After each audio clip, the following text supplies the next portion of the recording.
I don't just talk about other people's stuff, I also make my own. Books in particular.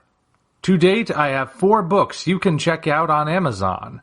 Operation Red Dragon: The Daikaiju Wars Part 1, Occult Mafia, Emerald of Maddox City, and the short story collection Assorted Absurdities, Tales of Kaiju Punk and Other Genres.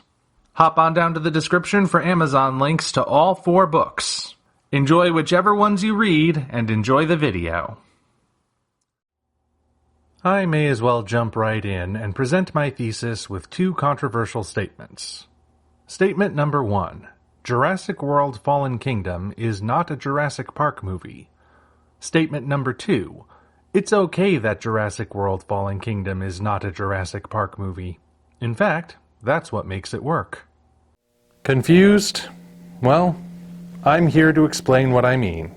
It's no secret that Fallen Kingdom might be one of the most divisive entries in the Jurassic saga, and thus is one of the most divisive sequels of the modern era.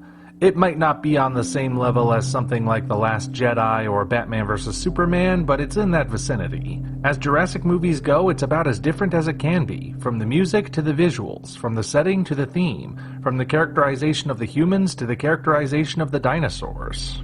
In just about every conceivable way, Jurassic World Fallen Kingdom is different from what came before. Is it any surprise that people don't like it? You've said yourself plenty of times that different isn't a synonym for good. Very true, Snazzy, nor is it a synonym for bad. Different is simply different, and it's what you do with those differences that determines the quality of your work. For an example of that, we need look no further than the original Jurassic Park, for it was very different. Dinosaurs have been part of the film industry since the early days, but getting them right, based on contemporary knowledge at least, was never a priority. All that mattered for those classic films was that the dinosaurs were a proper threat to the human protagonists. They were essentially dragons, except they were based in reality and usually didn't breathe fire. Keyword usually. As long as they looked enough like the museum reconstructions, filmmakers took an anything-goes approach to depicting them, hence why you would have dinosaurs from different eras coexisting alongside humans, or how you got stuff like the man-eating Brontosaurus in King Kong. Now to be clear, this trend does not mean these movies were just bad across the board. Some of the greatest classic dinosaur adventures ever made threw scientific accuracy out the window and just focused on telling a good story, and even ones that wound up being campy are still loads of fun. Nevertheless, this was the trend in popular entertainment for decades. Well, you know the old saying, if it ain't broke, don't fix it. A wise saying indeed, and one I think the makers of Jurassic Park had in mind. Jurassic Park was not out to fix anything. Heck, the people who made it were either fans of those older films or had worked on them. However, Jurassic Park was still designed to be different. Mind you, it did not set out to be realistic. If realism was the goal, then it objectively failed.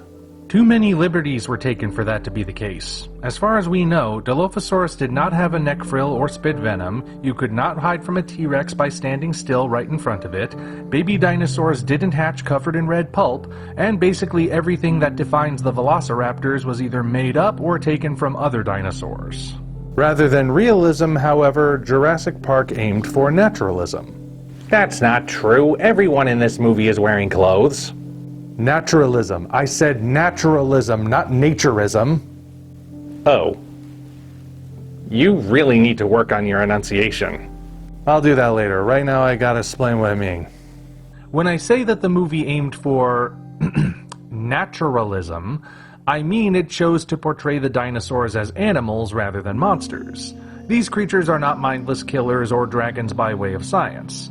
They are still dangerous, of course, and you do not want to be in their way, but most of them just want to do their own thing. Peaceful or not, though, there's still something wondrous about them, something ethereally beautiful. I mean, they're dinosaurs, for heaven's sake. Potential cryptid sightings aside, there are no living creatures like them alive today. It was this combination of peril and wonder that made Jurassic Park stand out from the crowd, and it resonated with audiences in a way that no movie had done before, or for that matter, since. Like anything that becomes popular, Jurassic Park inspired a lot of imitators, most of which just copied the dinosaur designs. When it came to recapturing that sense of wonder, though, nobody could quite make it work. Heck, not even the official sequels could make it work. The Lost World fell short of the mark by a mile. Jurassic Park 3 was a mess from start to finish, and Jurassic World primarily achieved its wonder through nostalgia as opposed to generating any of its own. There is the old saying that once is an event, twice is a coincidence, and 3 times is a pattern. Based on that, it looks like the first Jurassic Park really was lightning in a bottle. Which brings us right back to Jurassic World Fallen Kingdom and how it did something unprecedented in this series. It didn't even try to be like what came before. Like I said at the beginning, Fallen Kingdom is not a Jurassic Park movie, and I would say that's for the better. When you get right down to it, the pattern established with the series up to this point had not been a good one. The series could make money based entirely on brand recognition, but that didn't make the movies good. It would seem that being a Jurassic Park movie meant trying to emulate the first film and falling short because perfection cannot be replicated so easily. Ergo, in order for Fallen Kingdom to really succeed, it had to be different from what came before it, just like the first movie was. Of course, the first movie was different by way of bucking Hollywood dinosaur trends. It stands to reason, therefore, that to be different from Jurassic Park would mean embracing the things it had rejected. At the beginning, you said that Fallen Kingdom is not a Jurassic Park movie, but you didn't say what it is. So what is it? It's very simple, Sazzy. Fallen Kingdom is a throwback to the dinosaur adventures of yesteryear. When you look at the first half of the film, you'll see some recognizable tropes, especially when it comes to that volcano. Having a volcanic eruption is a tradition established way back in 1925 when Sir Arthur Conan Doyle's The Lost World was adapted to film. Despite not being in the screenplay, or the original book for that matter, Willis O'Brien included it because he wanted that level of spectacle, and it's been a staple of the subgenre ever since. Of course, movie volcanoes operate by specific rules, such as how lava is only fatal if it touches you, or how the devastating nature of the eruption speeds up and slows down depending on what's more dramatic for the scene. The volcano in Fallen Kingdom works according to these rules, and thus feels right at home alongside the volcanoes of the past. The dinosaurs are also a bit pulpier than they were in the previous films. Here they are more akin to monsters, not just in attitude, but in how they are presented. Consider the baryonyx who goes after Claire and Franklin. Her entrance through the tunnel uses sparse lighting and ominous music to build tension as she approaches, and once she's there, her priority is not escaping the room that's slowly filling with lava, but rather scoring a tasty human snack, just as she might have done in a film from the 50s or 60s. We can also see this reflected in Blue, who is slightly more anthropomorphic in this story. Only slightly. This is largely done to make her more sympathetic, so we see things like her shedding a single tear of pain during the shipboard surgery. A bit ham-fisted, perhaps, but it does harken back to that earlier style of filmmaking in which dinosaurs were presented as something more than just mere animals. Indeed, Blue's display of emotions and her implied cognitive abilities that allow for abstract thought put her in a similar category to classic kaiju who were capable of such things. Heck, it's not even the first time these movies have referenced old dinosaur flicks. Remember how the first movie lifted a shot wholesale from the Valley of Gwangi? It's a tradition of sorts. You could say that Fallen Kingdom just takes it to the extreme conclusion. But that stuff is all just from the first half of the movie. Once we're off the island, Fallen Kingdom becomes even more different, especially when it introduces the indoraptor. I'm sure we can all agree that the indoraptor is not a true dinosaur. It is a monster, and it's treated as such, but its roots go deep. Let us not forget that this movie is produced by Universal Studios, a house that was built by monsters. Maybe we ought to lay a little bit more groundwork before we continue. If the first half of Fallen Kingdom is a throwback to classic dinosaur adventures, the second half is a throwback to Gothic horror. The action for this part of the movie is moved from Isla Nublar to the Lockwood Estate, though we get plenty of scenes in there beforehand. Obviously, you can tell from the architecture that the Lockwood Estate is a Gothic mansion, but there's so much more to it than that.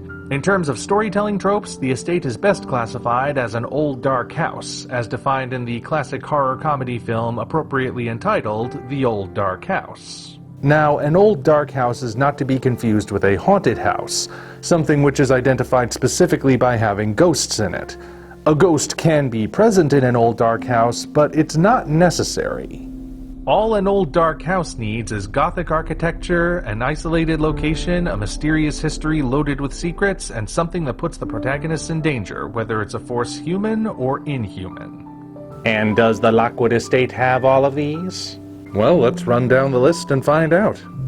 Gothic architecture is a big check. Indeed, we see so much of it both inside and outside that this is undeniable. Isolated location can also be confirmed. We don't have a full idea of where it is, but it clearly sits away from the port town where the ships dock. At the very least, walking there would not be easy. Mysterious history loaded with secrets? Absolutely. All sorts of mysteries are concealed within these walls. The lab in the basement, the origins of Maisie, and branching from that, the reason Lockwood and Hammond parted ways. Finally, we need something to put the protagonists in danger, and that comes in both human and inhuman forms. On the one hand, we have Eli Mills, the overseer of Lockwood's fortune, who is so driven by greed that he is willing to not only engage in legally dubious dinosaur sales, but also commit murder to ensure that he doesn't get caught. Mills is a classic Gothic villain in that regard. But we're not here for Mills, Omni. We're here for the indoraptor. We certainly do, Snazzy. And here's where it gets really interesting. While the indoraptor exists within and obeys the rules of the Jurassic saga, it actually has more in common with the classic Universal monsters than it does with any dinosaur. The most obvious comparison to make is with Frankenstein, which has always cast a long shadow over this series. Like that movie's central monster, the indoraptor is an abomination of science, pieced together from various specimens into something unnatural, but it clearly didn't turn out exactly the way it was supposed to, so it's kept chained in the underground dungeon. You can also draw some parallels to the creature from the Black Lagoon, given that it's inspired by prehistoric life despite not being a proper example of it. Surprisingly, there's also an element of Dracula within the indoraptor. Specifically, his slinking, eerie way of moving is based on Frank Langella's portrayal of the Count, and the scene in which the indoraptor creeps into Maisie's room was a direct homage to Dracula entering Lucy's room, though thankfully without the sexual undercurrent. That would have been wrong on multiple levels. Yet the indoraptor is no mere amalgamation. Like any great classic monster, he is as sympathetic as he is sinister. There is no denying that the indoraptor is a violent, dangerous beast that should not exist. He was designed to be an unapologetic killer, and that he is. Unlike his big sister the Indominus Rex, the indoraptor is a bit easier to feel sorry for. The I-Rex is just a vile creature from start to finish. Even with Owen's observation that raising her alone in captivity was not ideal, that isn't what makes her a monster. She had a sibling, but she killed and ate it, and that's before entering the park to kill for sport. There is no sympathizing with the Indominus, but the indoraptor is different. He was imprisoned, regularly harmed by the people around him, and conditioned to be a ruthless killer. Judging from his physique, he also probably wasn't fed too often. Yet when we first see him, he playfully tugs Maisie's hair like a child, implying at least a hint of innocence. Even Henry Wu acknowledges that the lack of a nurturing presence is the main reason why the indoraptor is so screwed up. Just to top it all off, his only confirmed kills in the movie are people who had it coming, which makes him a bit easier for the audience to connect to. He's not slaughtering innocent creatures and leaving them to die, but rather is enacting retribution on the human villains. Granted, he's also hell-bent on killing the human heroes and Blue as well, so he's not a misunderstood hero, but he's not a clear-cut villain either. This may sound a bit crazy, but if Universal ever gets its act together and relaunching the classic monsters, I wouldn't mind seeing the indoraptor repurposed to be part of that roster. I actually think he'd fit right in. But then again, that's a little off topic. The real issue, however, is whether or not all of these differences serve a greater purpose. Well, do they need to? Well, no, not necessarily, but since it's the differences that drive people away, I think it would be helpful to at least try justifying them. Ever since the first movie, one question has hung over the Jurassic saga. Should the dinosaurs have been brought back? The first movie took the stance that this question is not so easily answered. The only time it's ever discussed in earnest is during the roundtable dinner, and the answer seems to be no, but not a hard no. Ian Malcolm's argument is not just that reviving the dinosaurs went against the laws of nature, but also that InGen had been careless in the process, bringing them back as theme park attractions without thinking of the consequences. This does not, however, change how wondrous it is to see living dinosaurs. In the sequels, this question is noticeably diminished. Whether the dinosaurs should have been brought back or not, the fact is that they are back, and with that change established, the sequels conclude that it's best to just leave them alone. Jurassic World then took the stance that even if events had gone differently and the park had worked out, there are still things that should not be messed with, like making a breed of dinosaur that would never have existed naturally. In each of these scenarios, of course, the dinosaurs are on offense, delivering the consequences of hubris with lethal results. Then we get to Fallen Kingdom, and a new moral dilemma is presented, one which puts the dinosaurs on defense. At the beginning, we learn that the volcano at the heart of Isla Nublar is going to erupt and kill everything on the island. The dinosaurs are facing a second extinction, and the question is whether or not they should be saved. Naturally, Ian Malcolm has an opinion on that. He says that this is nature correcting man's greatest mistake. Order can be restored to the world by this event. All the human race has to do is stand back and let it happen. And for the first time in Jurassic Park history, everyone listens to Malcolm right off the bat. Or at least, almost everyone listens. The Dinosaur Preservation Society believes that the dinosaurs should be saved because they are living creatures. No matter how they got here, the fact that they are here means they should be saved just like any other endangered species. This belief allows Claire to get suckered in by Mills about the new wildlife reserve Lockwood made for them. That reserve is a lie, of course. Mills only ever wanted the dinosaurs to further the plans hinted at in the first movie. Once Claire and Owen are in the Lockwood estate and they learn the truth, it becomes clear that none of this would have happened if the island had been left alone. During the finale, the chaos effect is in full swing, and once the indoraptor is disposed of, the dilemma from the beginning of the film makes a return. Claire and Owen are once again faced with the choice to either save the dinosaurs or let them die. But their perspectives have changed. Some dinosaurs have been shipped off, it's true, but they can be dealt with later. Releasing the rest into the wild, however, would forever change the world. More people will die, and there will be nothing to prevent someone else from exploiting them somehow. Based on everything she's witnessed, Claire concludes that her earlier goal was wrong, and she chooses to let the dinosaurs die. But Maisie has other ideas. Maisie chooses to release them because, as she puts it, they're alive. Like me. The thing is, that doesn't really feel like a cut and dry answer. Maisie is a clone herself, after all, and the ethics of human cloning is a greater hot-button topic than dinosaur cloning, even within the films. John Hammond, who had no problem with cloning dinosaurs for fun and profit, drew the line at cloning a human being, even for personal reasons. Thus, letting her be the deciding vote is ethically tricky. It's like asking a deer what it thinks about the vegan lifestyle. If a deer could talk, it would likely support the idea, but it's a herbivore who would never have eaten meat anyway. So can its opinion really be considered the final word on the matter? This makes the ending of Fallen Kingdom emotionally hard to process. On the one hand, the dinosaurs, who have been under the gun the whole time, have come out on top, but their victory will have far-reaching consequences for humanity that we cannot begin to imagine. It's hard to say if this is a good thing or a bad thing, but in either case, it's clear that nothing will be the same going forward. Now, to be clear, I do understand why Jurassic World Fallen Kingdom might not click with everyone.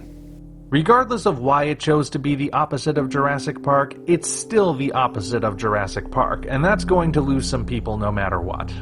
Even without that, though, Fallen Kingdom is still far from a perfect movie, and there are plenty of things which I would have done differently if I were in charge. A part of me does wish that more was done with the dinosaurs, especially since there are so many new species on display, including ones we've been waiting to see for a while.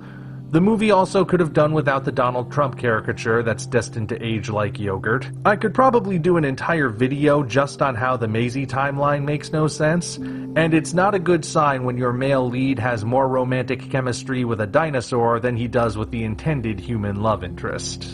Despite those critiques, though, I still find myself enjoying Fallen Kingdom.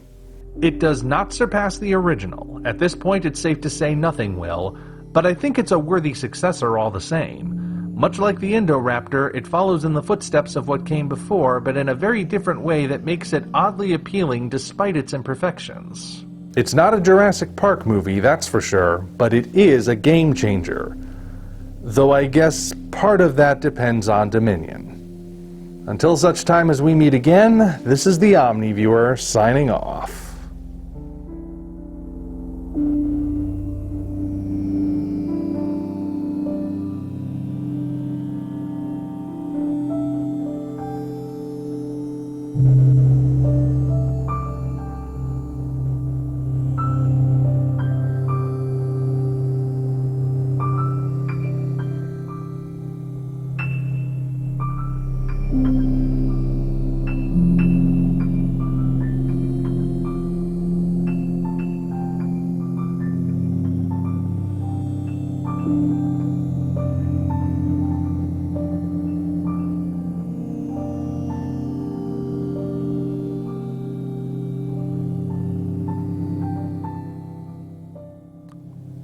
The post-credit scene is also totally pointless. Just like this one. Congratulations, you reached the end. If you enjoyed this video, you might want to consider supporting us on Patreon. Of course, the other way to support us is to go to Amazon and check out our books: Operation Red Dragon, The Daikaiju Wars Part 1, The Occult Mafia, Emerald of Maddox City, and Assorted Absurdities, Tales of Kaiju Punk and Other Genres. Also check the description for links to DeviantArt and other platforms we operate. Thank you all for watching. We'll see you next time.